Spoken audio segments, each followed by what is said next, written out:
السلام علیکم ورحمۃ اللہ وبرکاتہ۔ سنو نیوز ایچ ٹی میں آپ کا میزبان ڈاکٹر عمر ریاض عباسی آپ کی خدمت میں حاضر ہے۔ آج کا موضوع ہے غلبہ اسلام قرآن و سنت کی روشنی میں، اور آج کل یہ موضوع بہت زیادہ زیر بحث ہے۔ ہم دیکھ رہے ہیں کہ ہمارے ملک میں بھی اور پوری دنیا میں اب خلافہ علی منہاج النبوہ کے ریوائول کی بات ہو رہی ہے۔ کوئی اسلامی بلاک بنانے کی بات کر رہا ہے، کوئی جوائنٹ فورس بنانے کی بات کر رہا ہے۔ تو ہم نے پچھلے لیکچرز میں یہی کہا تھا کہ یہ اپورچونیٹیز کا موقع ہے۔ جب آپ پہ کوئی ٹرائل یا ٹرمائل آئے، ویکنس، تو اس کو اپنی اسٹرینتھ بنا لیں۔ مڈل ایسٹ میں جو کچھ ہوا نیشن سٹیٹس کے ساتھ، اب انہیں بھی سمجھ آنا شروع ہو گئی کہ یہ نیشن ہوڈ آپ کے کام نہیں آئے گی جب تک آپ ایک وحدت میں، اتحاد میں ایک امت نہیں بنتے۔ تو اسلام چونکہ دین کامل ہے، جس پر عمل کر کے اگر ہسٹری میں دیکھیں تو مسلمانوں نے ماضی میں نظریاتی، سیاسی اور فوجی غلبہ حاصل کیا۔ تین طرح کی ڈومیننس ہماری تاریخ میں ملتی ہے اسلام کی: ایک آئیڈیالوجیکل ڈومیننس، پولیٹیکل ڈومیننس، اور پھر ملٹری ڈومیننس۔ اور اس کے بعد یہ جو اسپریچول ڈومیننس ہے، اکانومک ڈومیننس ہے، یہ اس کے صلے میں ملنے والے ثمرات ہوتے ہیں۔ مفکرین لکھتے ہیں کہ قرآن مقدس کا اگر مطالعہ کریں تو سینکڑوں آیات شاہد و عادل ہیں کہ تمام انبیاء اور رسل اور کریم آقا علیہ الصلوۃ والسلام تک اللہ رب العزت نے ہمیشہ پولیٹیکل ڈومیننس کو پریفر کیا ہے، اور وعدے سے تعبیر کیا کہیں پہ کہ تمہیں زمین پر خلیفہ بناؤں گا، اور اس کی شرائط رکھیں: ایمان اور عمل صالح۔ اسی طرح موسیٰ علیہ السلام اور سیدنا ہارون علیہ السلام کو فرعون کے دربار میں جا کے اسے للکارنے اور دعوت حق دینے کا کہا۔ تو اس کا مطلب ہے کہ دین فقط عبادات تک، ریچولز تک محدود ہوتا تو وقت کے جاگیردار، وڈیرے، سرمایہ دار اور طاغوت اور شیطان کے خلاف علم حق بلند کرنے کا نہ کہا جاتا۔ چونکہ پولیٹیکل اتھارٹی امپورٹنٹ اس لیے ہے کہ جب تک اسلام کا سیاسی غلبہ نہیں ہوگا، آپ روحانی اور عبادات کے ثمرات نہیں پا سکتے۔ جسے کہا گیا ہے کہ باطل کے اقتدار میں تقویٰ کی آرزو ہے، کیا ہنسی فریب جو کھائے ہوئے ہیں ہم۔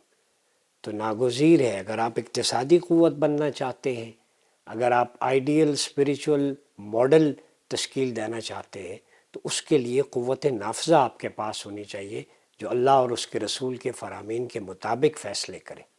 پھر آپ کی اقتصادیات بھی ٹھیک ہوگی، ملٹری بھی ٹھیک ہوگی، سوشل جسٹس بھی ہوگا، ایکویلٹی بھی ہوگی، ڈسٹریبیوٹیو جسٹس بھی ہوگا۔ ٹھیک ہے، تو یہ لائے عمل تب بنتا ہے کہ جب آپ ایک اسٹیٹ کا ماڈل ڈیولپ کریں اسلام کے مطابق۔ رسول اللہ صلی اللہ علیہ وسلم مکے میں بھی روحانی تعلیمات سے کوئی مسئلہ نہیں تھا، ہجرت اسی لیے کی کہ ایک عسکری اور سیاسی قوت جو ہے مسلمانوں کی، اس کو اکٹھا کریں، اور پھر وہ فتح مکہ کی صورت میں منتج ہوئی۔ تو یہ جو غلبہ ہے دراصل یہ نظریاتی، فکری اور روحانی غلبہ ہوتا ہے اسلام کا۔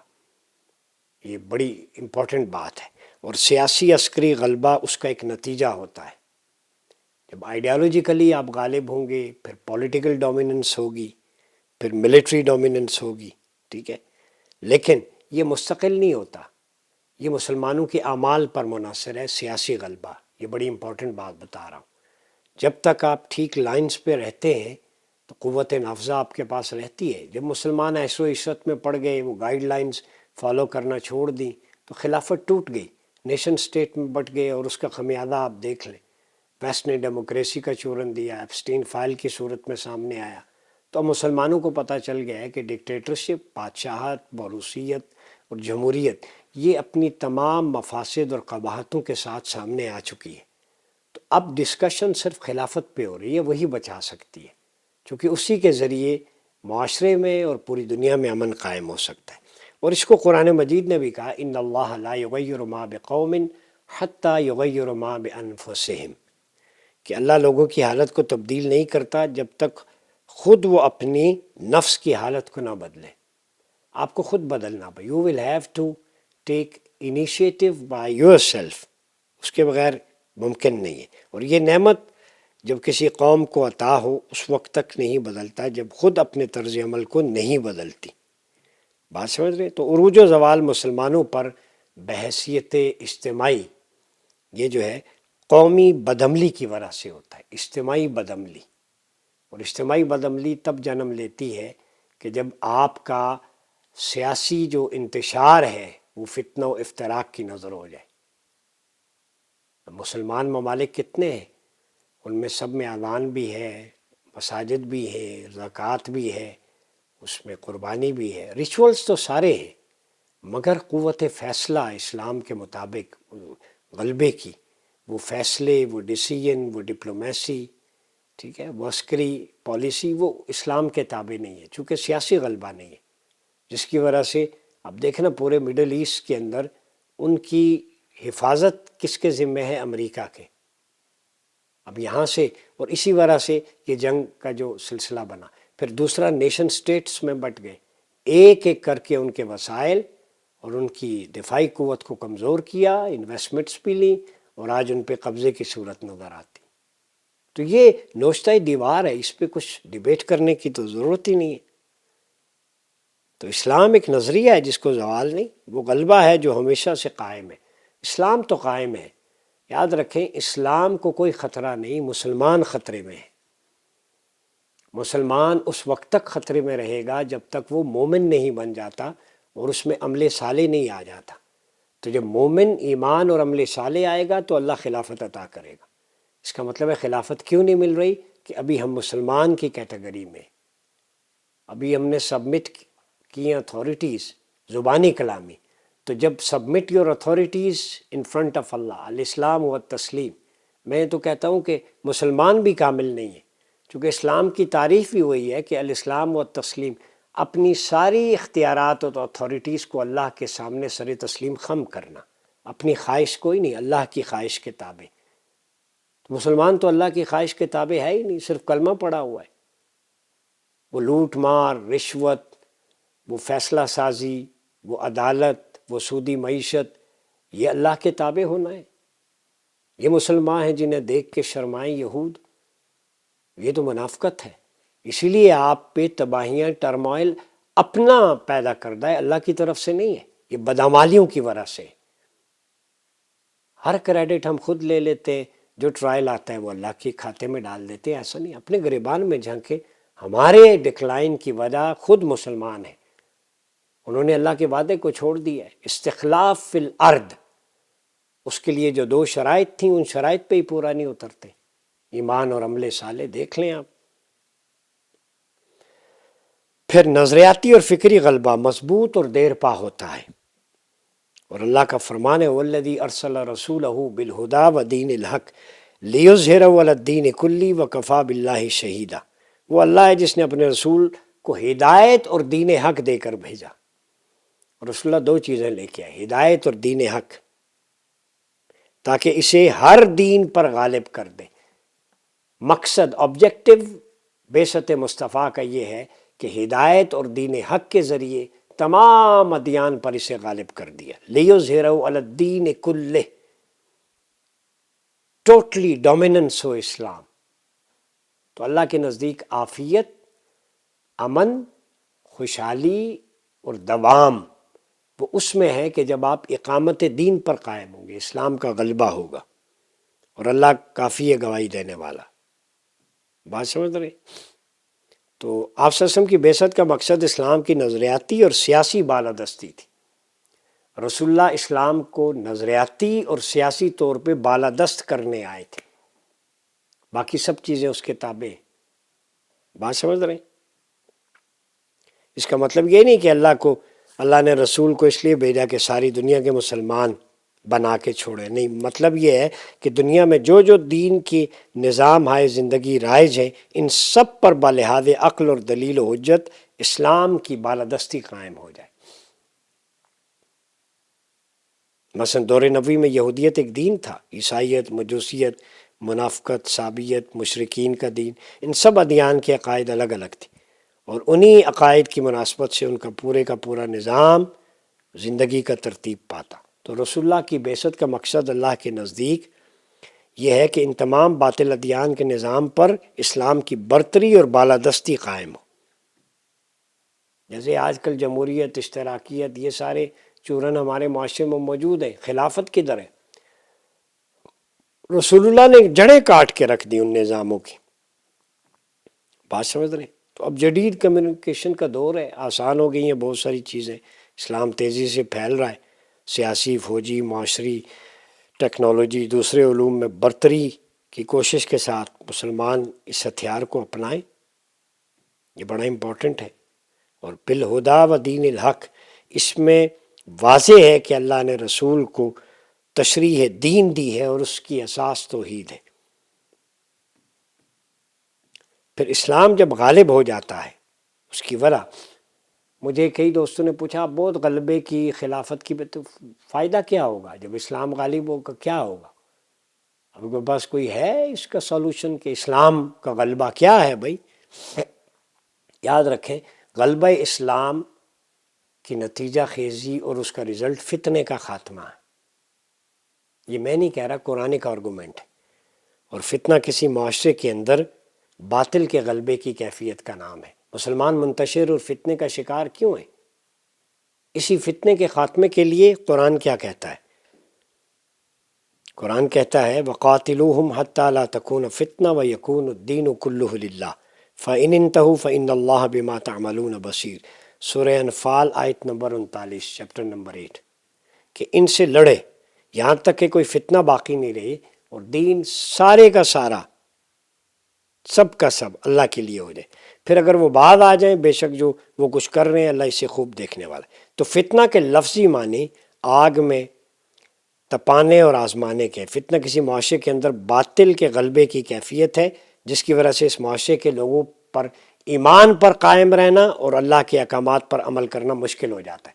اب آپ سمجھ گئے، اسلام کہتا ہے کہ دین اللہ کا ہو جائے، فتنہ ختم ہو جائے، دین آنے سے فتنہ ختم۔ آج ایمانداری سے بتائیں پاکستان میں، اسلامی ممالک میں، یہ جو ہے ایمان پر قائم رہنا کتنا مشکل ہو گیا ہے، اللہ کے احکامات پر عمل کرنا کتنا مشکل ہو گیا ہے۔ وجہ کہ خلافت یعنی اسلام کا سیاسی غلبہ نہیں ہے، فیصلے کہیں اور ہوتے ہیں، اسلام کی روح کے مطابق نہیں ہوتے، ان کا اثر آپ کی انفرادی، معاشی، تجارتی، اجتماعی زندگی پر پڑتا۔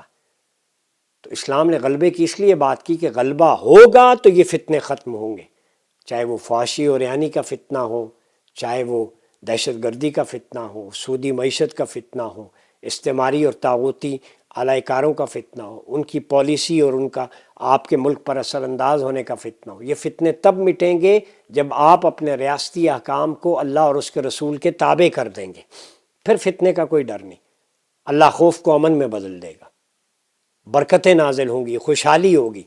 تو خوشحالی اور برکتوں سے محرومی اس لیے ہے کہ آپ اللہ کے نظام کو چھوڑ کر مغرب کے اور استعمار کے نظام کے پیچھے چل پڑے۔ بیج ہی داغدار ہو تو اس سے آپ پھلدار درخت کیسے توقع کر سکتے؟ یہ جمہوریت کا بیج جو ہے یہ داغدار ہے، ناقص ہے۔ بیج خلافت کا چاہیے، جو خالص بیج ہے وہ بیج خلافت کا ہوگا، اس کے ذریعے درخت، تناور درخت، اللہ کی اقامت کے دین کا پھل اس پہ لگے گا، سیرت مصطفیٰ کا پھل کھائیں گے، خلافہ علی منہاج نبوہ کا تر و تازہ پھل۔ پھر اس خلافت کے درخت کے نیچے اس کی چھاؤں میں 57 اسلامی ممالک ایک خلافت کے درخت کے نیچے ایک امت بن کے بیٹھیں گے، وہ شجر سایہ دار ہوگا، اس لیے کہ بیج خلافت کا جو ہے وہ خالص بیج ہے۔ زمین جو ہے وہ اللہ کے احکامات کی زمین ہو، اس میں پانی جو ہے وہ قرآن کی آیات کا ہو، اس میں محافظت اللہ کے رسول کی سنت و سیرت کی ہو۔ تو جب زمین اللہ کے احکام کی ہو، اس میں پانی اللہ کی آیات کی تلاوت کا دیا جائے، بیج خلافت کا ہو، پھر وہ درخت جو ہے وہ ایک شجر سایہ دار ہوتا ہے، وہ امن، خوشحالی، برکت اور معاشی ترقی کا ضامن ہوتا ہے۔ آج اس شجر کی ضرورت ہے جو شجر سایہ دار خلافت ہے، لیکن اس کے لیے ضرورت ہے کہ بیج خالص ہو۔ بیج جمہوریت کا ڈالیں گے تو وہ جڑی بوٹیوں والا ہی خاردار کانٹوں والا درخت ہوگا، سوکھا ہوا ہوگا، پھل نہیں دے گا، اس کا سایہ نہیں ہوگا، وہ پولن الرجی پیدا کرے گا، وہ بیری یا مٹھاس پیدا نہیں کرے گا۔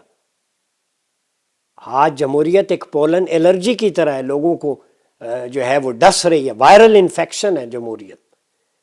اس کا اینٹی وائرس، اینٹی وینمس ڈوز جو ہے وہ خلافت ہے، اس کے ذریعے اس ڈوز کو لے کے ہم اس کو ختم کر سکتے ہیں۔ پھر اسی طرح اگر ہم دیکھیں رسول اللہ صلی اللہ علیہ وسلم کے دور میں، تو اللہ کے رسول نے جو نظام دیا وہ میں آپ کو چیدہ چیدہ کچھ پوائنٹس بتا دوں۔ آپ صلی اللہ علیہ وسلم نے محافظین مقرر کیے ریاست کے لیے، خفیہ خبریں حاصل کرنے کے لیے جاسوسی کا پورا نیٹ ورک تھا، ریاست کو فتنے سے محفوظ کرنے کے لیے۔ سرکاری مہر کی حفاظت اور نگرانی، خط و کتابت کروائی جاتی، لکھا جاتا، ایگریمنٹس، اخراجات کی دیکھ بھال، پراپر جانچ پڑتال ہوتی، ٹھیک ہے۔ بجٹ، مجرموں کو سزا دینے کے لیے جلاد ہوتے، مقدمات کے فیصلوں کے لیے سٹاف ہوتا، مقامی باشندوں کے حقوق و فرائض کا خیال، رائٹ آف سٹیزن شپ جو ہے، مہاجرین مکہ کے قیام و طعام کا انتظام۔ مکہ کے مہاجرین جو تھے، اب ہمارے ہاں یہ کانسیپٹ پتہ نہیں ختم ہو، مہاجرین کے لیے ریزیڈنس کا قیام و طعام کا بندوبست رسول اللہ نے جاری کیا۔ مدینہ کی سیاسی، تنظیمی، فوجی دفاع، اس کے لیے مکمل انتظامات کیے۔ سیاسی، تنظیمی اور فوجی، یہ 3 پوائنٹس۔ اس کا مطلب ہے کہ ریاست کے لیے سیاست، تنظیم اور ملٹری 3 عناصر ضروری ہیں۔ عناصر ثلاثہ رسول اللہ نے بتا دی۔ ہمیں کہتے ہیں جی فوج کا کیا کام ہے سیاست میں؟ مجھے ایک خلیفہ راشد بتا دیں جو ملٹری کمانڈر نہ ہوا ہو۔ رسول اللہ خود ملٹری کمانڈر بھی تھے، ہیڈ آف اسٹیٹ بھی تھے۔ یہ مغرب کی جمہوریت نے آپ کو کہا ہے جی کہ دفاع کا کیا، اسی کا کام سیاست کرنا ہے جو دفاع میں ہے۔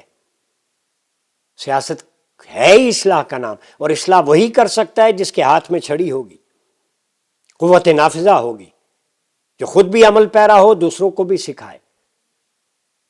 اور یہ مغرب کی اختراع الگ کر دی، اور دفاع کا کیا کام جی، یہ تو نیشن سٹیٹ ہے، فلاں ہے، غلط ہے۔ جو عسکری کمانڈر ہوتا ہے وہ لوگ ہوتے ہیں ویژنری، بریو ہوتے ہیں، بہادر ہوتے ہیں، پروفیشنل ہوتے ہیں، انہی کا کام پالیسی بنانا اور سیاست کرنا ہوتا ہے۔ کر لے کوئی میرے ساتھ ڈیبیٹ۔ یہ گھند بھرا ہوا ہے جمہوریت کا، 2 ٹکے کے وزیر اور مشیر جنہیں آتا جاتا لیجسلیشن کے سپیلنگ نہیں ہوتے، جو دم دبا کے بھاگ جاتے ہیں، چھوٹا سا پٹاخہ چل جائے وہ آپ کی پالیسی دفاع کی اور باقی بنائیں گے۔ اس کے لیے ملٹری کے لوگ ویل اکوپ، بریو، اب تو کورسز بھی کر لیتے ہیں، اب تو ان کے جو ویل آف ہوتے ہیں ان کو آگے لے کے ہیں۔ یہ ڈالر لے کے چورن بیچتے ہیں، سیاستدان شیلٹر میں جاتے ہیں۔ کس کا بیٹا قربانی دیتا ہے؟ وہ جن کے بیٹے آباء اجداد سینے پہ چھاتیاں کھا رہے ہیں بنیان و مرصوص سے پہلے اب تک دہشت گردی کے خلاف، ان کو کہتے ہیں ملک کے نظام میں نہ آئیں، بس آپ کا کام ہے چوکیداری کرنا، باقی لوٹ مار کرنا ہم سیاستدانوں کا کام۔ یہ خلافہ علی منہاج النبوہ کی روح کے خلاف ہے۔ جتنے خلفاء نے عاملین، گورنر تعینات کیے، سارے ملٹری کمانڈر بھی تھے اور کور کمانڈر بھی تھے اس وقت۔ سیدنا عمر نے کہا کہ بیسٹ لوکیشن آرمی کے لوگوں کو دی جائیں، اچھی آب و ہوا ہو، ان کے استبل گھوڑوں کے لیے الگ جگہ، اچھی چراگاہیں دی۔ اس وقت نہیں بولے، میں سیدنا عمر کی دلیل دے رہا ہوں۔ آج جی وہ آرمی ڈی ایچ اے بن گیا جی، یہ بڑی لوکیشن پہ قبضہ کر گئے، وہ جاہل لوگ یہ بات کرتے ہیں۔ سیدنا عمر سے پوچھو نا، آپ نے کیوں کہا تھا بیسٹ لوکیشن دیں؟ آپ نے فرمایا دفاع مضبوط ہوگا تو ریاست کی معیشت مضبوط ہوگی، باقی نظام چلے گا۔ رسول اللہ کی لیگیسی لے کے گئے۔ پھر سڑکوں پر درخت لگوائے، پینے کے لیے پانی کا مستقل انتظام۔ یہ ریاست طیبہ کی مثالیں دے رہا ہوں۔ پھر آپ صلی اللہ علیہ وسلم عاملوں کو میرٹ پر منتخب کرتے، جو خواہش کرتا اسے منصب نہ دیتے۔ میرٹ از دا کی، یہ رسول اللہ کی سنت ہے، merit, right person for the right job. کیوں کرپشن ہے کہ میرٹ نہیں ہے؟ ایک لڑکا بچہ جو M Phil P H D کر کے جاتا ہے، انٹرویو دیتا ہے، وہ پہلے سے کال آئی ہوتی ہے، میٹرک کیفے، وہ جی فلاں بیوروکریٹ فلاں کی سفارش سے لگ جاتا ہے، وہ جو ڈگری لے کے کمپیٹنٹ ہے وہ آگے نہیں آ پاتا۔ پھر تاجروں کو تجارت کا ماڈل آپ صلی اللہ علیہ وسلم نے پیش کیا۔ غلبہ دین حق ایسے ہوتا ہے، تاجروں کو کہا ذخیرہ اندوزی، منافع خوری، دھوکہ دہی نہ کرے۔ پھر مدینہ کی حفاظت کے لیے چوکیداری، پہرے داری کا نظام وضع کیا۔ شہریوں کی جان و مال کے تحفظ کے لیے خود شہر کا دورہ کرتے، جرائم کی روک تھام کے لیے رضاکار تعینات کی، جنہیں پولیس کہا جاتا ہے۔ بعد میں سیدنا عمر نے پولیس کا ایک ڈپارٹمنٹ بنا دیا۔ یہ پولیس رضاکار فورس ہے۔ رسول اللہ کے نزدیک یہ رضاکار تھے، لوگوں کی اعانت کرتے، جان مال عزت آبرو کی حفاظت کرتے۔ پولیس والے بھی سنیں، آپ کو اس لیے نہیں بنایا گیا کہ ناحق مار دیں یا وارداتوں میں ملوث ہوں، مل کے کریں، الا ماشاء اللہ۔ تو آپ بھی اپنی لائن آف ایکشن درست کر لیں۔ پھر خارجہ اور داخلہ امور پر توجہ دی، خطوط لکھے۔ پھر حضرت عمر کے دور میں جب ریاست وسیع ہو گئی تو یہ سسٹم آگے چل پڑا۔ تو ہم اس سسٹم کی اس لیے بھی زیادہ بات کرتے ہیں کہ سیدنا عمر رضی اللہ تعالیٰ عنہ کے دور میں سیدنا ابو بکر سے لے کے تو کپڑوں کے 2 جوڑے، خلفاء کا اوڑھنا بچھونا دیکھیں، ایک سردی کا ایک گرمی کا، حج عمرے کے لیے ایک ایک احرام، اہل و عیال کے لیے اتنا کھانا جو قریش کے ایک آدمی کی خوراک ہے، نہ اس سے زیادہ نہ کم۔ اس کے بعد مسلمانوں کا میں ایک فرد ہوں، جو ان کا حال سو میرا حال۔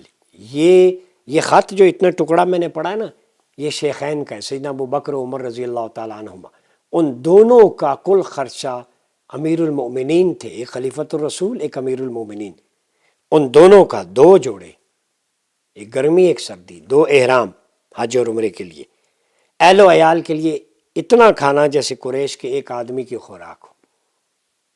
اس کے علاوہ کچھ بھی نہیں، نہ کوئی مرات، نہ پلاٹ، نہ جاگیریں، نہ جائیدادیں، نہ بینک بیلنس، نہ درہم و دینار، جو بھی آتا تقسیم کرتے۔ یہ پتہ نہیں حوث ہمارے ہاں کہاں سے آ گئے۔ سیاسی غلبہ یہ ہوتا ہے، اس لیے آج دنیا ابو بکر و عمر کو یاد کرتی ہے رضی اللہ تعالیٰ، اس لیے آج عثمان و علی رضی اللہ تعالیٰ عنہما کی یاد ہوتی ہے۔ پھر حضرت عمر نے اپنے وظیفے کے سلسلے میں فرمایا، اللہ کا مال میرے لیے یتیم کے مال کی طرح ہے۔ یہ جو ریاست کا مال ہے اس پہ میں امین ہوں، یہ یتیم کے مال کی طرح ہے، اگر ضرورت نہیں ہوتی تو اسے ہاتھ تک نہیں لگاتا، اور حاجت مند ہوتا تو بقدر ضرورت لے لیتا ہوں۔ خوف خدا دیکھیں، یہ ہے اسلام کا سیاسی غلبہ، اس کی بحالی کی ہم بات کر رہے ہیں۔ میں ختم ہو جاتی ہے اپنی پرائرٹیز، لوگوں کا خیال ہوتا ہے۔ وہ 2 درہم روزانہ آپ بیت المال سے لے لیتے اور 8 آنے یومیہ لیتے، لیکن اس میں گزر تنگی سے ہوتا تھا سیدنا عمر کا۔ رفقا نے محسوس کیا، جرت نہ ہوئی کہ آپ سے کوئی کہتا کہ اضافہ کر لے، پتہ تھا ڈانٹ پڑے گی۔ آج کے حکمران کو کہیں کہ یہ کک بیکس ہیں، یہ مال ہے، منسٹر کو کہے گا بتاؤ یار کدھر ہے۔ تو سیدنا عمر ہیڈ آف سٹیٹ تھے، ان کو کوئی جرت نہیں کرتا تھا کہ یہ کہے کہ آپ اپنے مال میں اضافہ کر لیں، معیار دیکھیں۔ ایسے حکمران کتابوں میں رہ گئے۔ پھر مشورہ کر کے ان کی بیٹی ام المومنین سیدہ حفصہ سے آمادہ کیا، وہ گئیں۔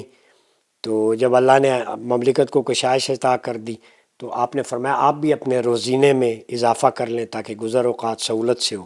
تو آپ نے اپنی بیٹی ام المومنین کو جواب دیا کہ بیٹی تم نے اپنی قوم کا ساتھ دیا لیکن اپنے باپ کے ساتھ خیر خواہی نہ کی، یہ ہے خلافت۔ جہاں تک تمہارے مشورے کا تعلق ہے میں واضح کر دینا چاہتا ہوں کہ میرے گھر والوں کا میرے مال اور میری جان پر حق ہے، دین اور امانت میں ان کا کوئی حق نہیں۔ یہ بیت المال امانت ہے، اس پہ کوئی حق نہیں۔ اور راوی آگے لکھتا ہے کہ آپ نے بیٹی کو گلے لگایا، فرمایا کہ مجھ پہ میری ذات پہ حق ہے، اگر تم کہو گی تو میں کٹھن مزدوری کر کے تمہاری خواہش پوری کروں گا، بیت المال سے 1 ٹکا نہیں لوں۔ اور روایات میں آتا ہے سیدنا عمر پھر رات کی تاریکی میں چھپ کے لکڑیاں کاٹتے، مزدوری کرتے تاکہ گھر والوں کا اور بیٹی کی خواہش پوری ہو جائے۔ یہی عرصہ یہ کرتے رہے، اور بعد میں صحابہ نے دیکھ بھی لیا، لیکن بیت المال سے نہیں، فرمایا میری ذات پہ حق ہے، مجھ سے مانگو میں بوجھ اٹھا لوں گا۔ 25 لاکھ مربع میل پہ حکمرانی ہے اس شخص کی، امانت اور دیانت دیکھیں، وسائل کا منصفانہ تقسیم، کہ بیٹی اور گھر والوں سے کہا مجھ سے توقع کرو، میرے عہدے کی وجہ سے بیت المال سے تمہیں کچھ نہیں دے سکتا، وہ اللہ کی امانت، روز عشر میں نے جواب دینا۔ اب پتہ چلا ہم کیوں زور دیتے۔